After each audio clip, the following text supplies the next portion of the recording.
What's up? Welcome to Four Downs. Alongside Zac Elder and Daniel Carp, I'm Danny Nolan. We're here to break down this weekend's game against the University of Miami, a.k.a. the U. But guys, before we break down the offense and defense for the Hurricanes, which is going to be a fun one, we've got to talk about Duke's offense. They have a little bit of a quarterback controversy on their hands right now.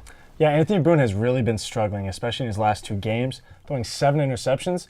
And Coach Cutcliffe pulled the plug on him in the third quarter against the Wolfpack and put in backup Brandon Connett, who's been having a pretty solid year, getting a lot of playing time.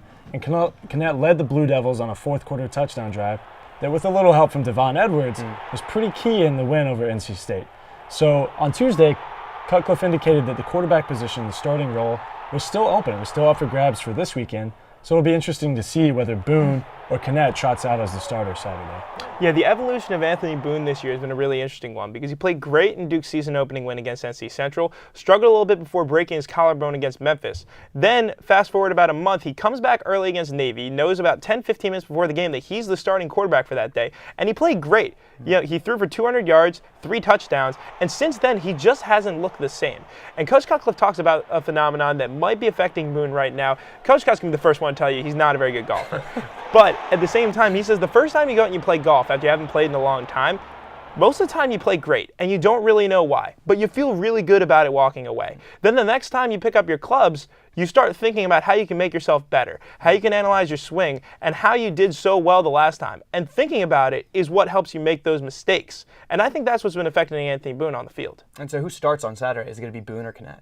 I'd be really surprised to see Brandon Connett start the game on Saturday against Miami. I think he's going to play a lot. I think you might see even something similar to the two-quarterback system that Duke faced against NC State. And that's interesting because NC State had a lot of trouble getting into offensive rhythm with different quarterbacks coming in and out on the field. I think that Duke's offense is a little bit more seamless with both of their quarterbacks. They don't change their style of play as much depending on who's in the game. But I'd be really surprised on senior day, last home game of the year, what kind of statement does it make to a 7-2 football team to trot out your backup quarterback on senior day in front of the home fans? And people forget that Brandon Connett's been putting up really big numbers and playing really well in Boone's stead this year. About halfway through the season, his numbers were as good as Johnny Manziel's, a guy who's probably going to win the Heisman this year for the second year in a row.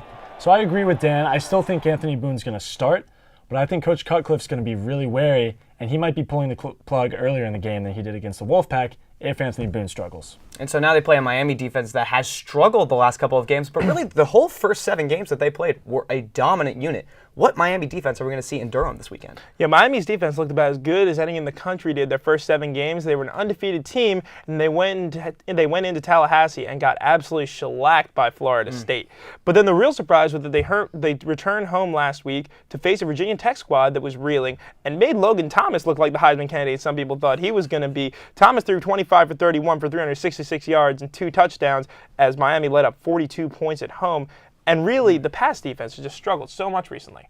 Yeah, Miami's defense, driving rain, driving wind, nothing could stop Logan Thomas. He completed 25 of 31 passes, and that Miami defense really made him look good. And he threw 4 picks against Duke's defense. I mean, Duke really shut him down and made him ineffective, both in the passing game and for the most part in the running game. So it's got to be a little worrisome for Miami that Logan Thomas was able to put up such big numbers. So we'll see what that Miami defense what they bring to Durham this weekend. Right, don't forget that Duke went into Blacksburg and got 4 picks as well. This wasn't at home, but they are playing at home.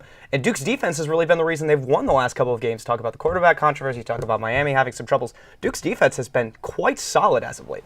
And I think the biggest reason for that, Danny, is that this Duke defense is healthy this year. They're healthy in November. And last year, the defense was torn up by this time of year. And Coach Cutcliffe was the first one to admit it in his press conference on Tuesday. He said it all starts with the defensive front and having a deep, strong, and healthy unit of guys, and the rest of the defense is just building on that. Senior cornerback Ross Cockrell hurt his ankle against Virginia Tech and sat out last weekend against the Wolfpack, but it looks like he'll be back at least in some limited role Saturday against the Hurricanes.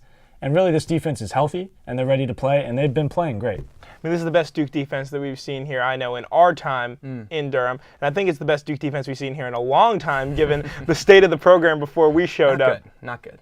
But looking at this week, they are healthy, they're tenacious, they're confident is the one thing. They're a team that goes out on the field every week and expects that they're going to win a game. They're not just fighting to keep games competitive anymore. And I think that's the edge that's been driving them, and it really does all start with that front 6. They've been playing phenomenal, they've been stopping the run, and Miami this week, without Duke Johnson for these last couple of games, they only had 28 rushing yards last week against Virginia Tech. Dallas Crawford's a good running back, but he is not Duke Johnson, who was about to pass the 1,000-yard mark through 7 games. into the season before he broke his ankle. So I think that's a huge hit for Miami, a huge advantage for the Duke defense. So Miami comes into town. They have a number 24 ranking in the AP Top 25 poll. Duke, however, they've won a lot of games in a row here, and the Duke defense is finally playing well. Who wins this game in Durham?